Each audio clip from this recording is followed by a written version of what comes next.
Mesdames et messieurs, bonjour. Regardez tout de suite.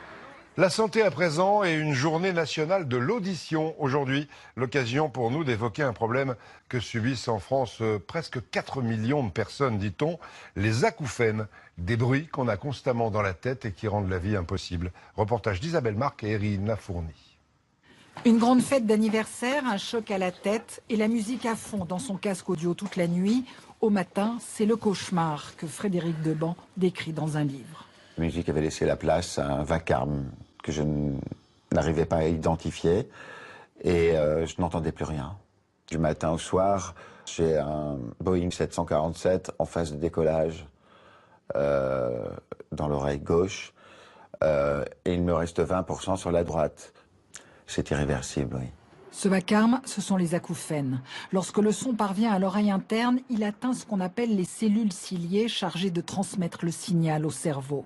S'il est trop fort, il y a traumatisme, le nerf auditif est endommagé, les bruits parasites apparaissent. Ils sont plus ou moins handicapants, la plupart sont dus au vieillissement, mais il faut les prendre au sérieux très tôt. On peut donner un traitement un peu en urgence. D'autre part, il existe différents traitements. Ça peut être des traitements médicaux, ça peut être la relaxation, la sophrologie, l'appareillage auditif, des traitements adaptés pour réduire l'impact des acouphènes. Le plaisir sans le risque. Avant l'ouverture des portes de l'Olympia, on se prépare dans ce stand à la vente de protection adaptée à l'écoute de la musique. Un répit nécessaire aujourd'hui.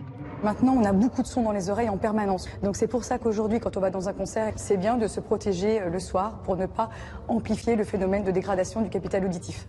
La prévention, c'est le combat de Frédéric. Son livre va devenir une pièce et même une BD pour atteindre les plus jeunes, le public le plus fragile. Je vous remontre ce livre poignant du comédien Frédéric Deban. On se souvient de lui dans Sous le soleil notamment. Vos gueules, les acouphènes, je n'entends plus la mer, édité chez Guy Trédaniel. Et il est le parrain de l'association qui s'occupe de ça.